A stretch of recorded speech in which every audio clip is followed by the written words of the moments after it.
see what happens this week, But yeah, after evaluating the film and all the stuff that we taught, we talked late Friday night, but I feel like we obviously it's disappointing. We got to move on though and get to work and figure out a way to get this thing turned and trying to get that done. Had good practice, and so all we can do is put in the work and see what happens afterwards. So, any questions? Coach, what adjustments do you make offensively this week? Being consistent and just demanding our guys to do it right. And so I don't blame the players; they give us all the effort. So us as coaches got to get it done. Kalani is inserting Joe with a few minutes left. Is that a sign that you're going to use him moving forward, that he's going to be a part of the offense? I think he'll be in the mix. We'll see what happens. I think all that really matters is what you do in the games. You know what I mean? And what we've done in practice has been promising. What we've done in practice has been good. I've talked about trying to transition practice into the games quite a bit this season.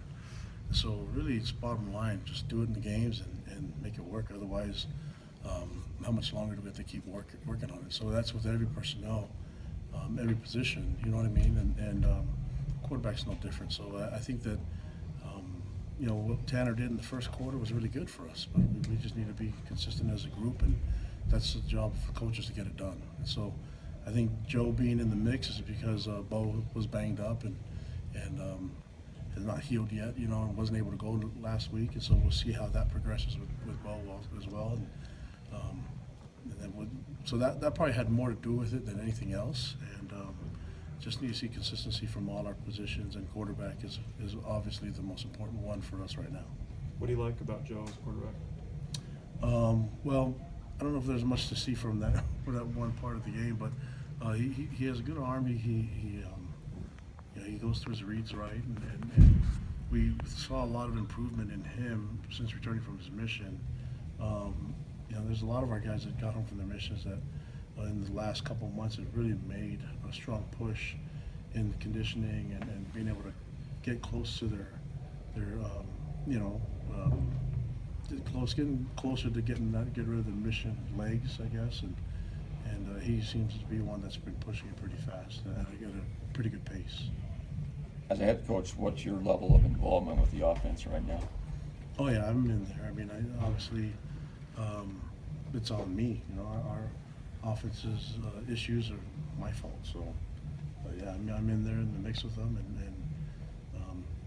trying to get it fixed because it's costing us a lot of issues on the other two phases. The emphasis from Ty has been, he said from the beginning, establish the run, that'll open everything else up. Team's averaging 3.5 yards per carry this season. Is that something you continue to build off of, or because it's not been opening things up for the offense, you look at going other directions? I think right now just trying to get a win, and be consistent. And obviously you have to run the ball and throw the ball. But if we have something that's clicking and working, let's just stick with it, And that's the goal is to try to get points on the board, the ultimate goal, and which will help us win. You can't win very many games just scoring 7 points. And so I'm not telling you anything that nobody else has already heard in the offensive staff and on our team, but we need to find more ways to score points, and if that means with a different matchup and a different opponent, trying to utilize what we think is a good matchup, but we're going to have to establish a run game and what we do as a team and where our strengths are up front. I guess it all depends on what the scheme is in the run game and who's running the ball, and if that has all the factors into it, not just the fact of giving up on the run scheme altogether, So there's a lot of issues that go into it, but we're going to have to establish some kind of physical run part in this offense to be balanced. Our goal is to be balanced, and right now we're not doing anything that's really good. The only thing that we're balanced at is being bad. So Friday night, you said the identity might be in the form of Ula Tolutau. Is he going to get more carries, or is that just a guy you feel like you guys can rely on a little bit more? Well, I think hard to say. I think he can run the ball as effective as we need him to, but I don't know how many more carries you want him to do. I thought he'd get more than what he had in the game. So maybe that should be the answer to your question. Yeah, I thought that he's a guy that should get the ball more than 9 times. I think, yeah. So I'd like to see him run the ball more than that. I know you don't discuss injuries unless they're season ending, but can you tell us, have there been any season-ending injuries? There's some that are close, but still evaluating. Other than the ones, you mean from this game Just specifically? this season, I mean, like Moroni, is he ever gonna come back? It's looking bleak, but we'll have to see. I mean, right now with Moroni, where it's getting is, do you bring him back, and if he's 100%, then yeah, you go because there's a lot of football left. But is he going to be close to 100%, especially when he has a redshirt year available? And so it's kind of in where we're dealing with that issue with him specifically. But yeah, so I guess everything's a case by case. But if he's coming back and he's only 70%, then there's no point in it. You know what I mean? So we're still trying to develop their health and trying to get our guys better. But with him specifically, that's the answer to his status. Tavita is out though. Tavita's out. Monga, yeah, he's out for the year. Lorenzo? And Lorenzo, he just played this last week, and we're still evaluating him. So he's not written off for the rest of the year yet. Vita is, and he should be good to get his redshirt year in, and he'll be a junior next year. Has the slow start affected recruiting adversely? Have you seen that? And how do you address that to recruit who's frustrated? Recruiting is I mean, it's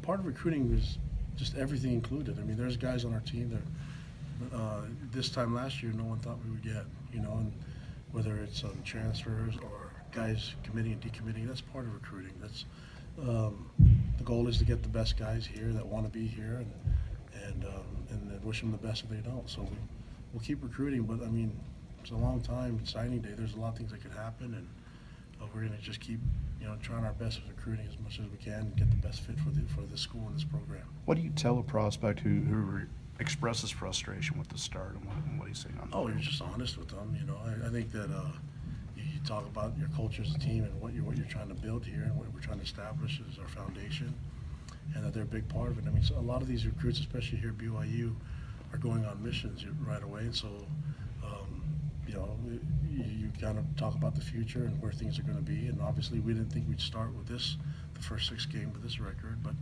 I think if recruits only did it by year and how much success the team's having that year, then things may change quickly. You know, so I think for us, just keep focusing on what we're trying to establish as a program, and make that and see if their culture follows what we're trying to do here too. So I want a kid that's committed to being here and living the life that we have here and doing the academics. All that stuff is included. So, but recruiting that's just part of it. Part of recruiting is there's going to be some surprises, positive and negative, going your way. So you just have to keep working with it and be honest with the recruits and their families. You've used the word identity a lot this season. Why do you think it's taken so long to establish anything like that on offense?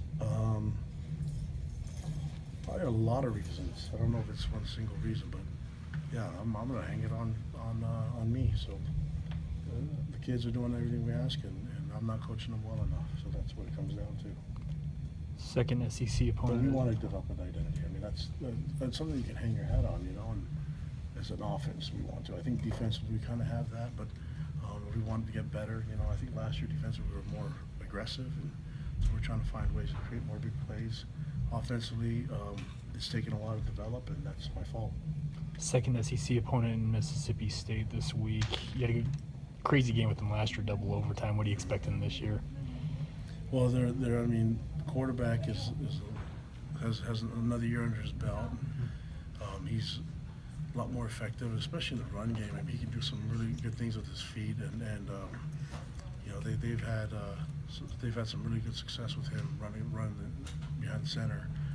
But they're an SEC team that's physical, and they're used to big games, and we're going to their house, so it'll be a different deal. But I think good time for our guys to go and get some, you know, reflection on who we are as a team, and go into a hostile environment with a lot of cowbells and stuff. So looking forward to the game, and you know, just trying to get this thing turned around, and then hopefully it happens this weekend. Do you find yourself having to play kind of Monday morning psychologist a little more than maybe when you were a coordinator, just with the slide and keeping morale up and that kind of thing? Or?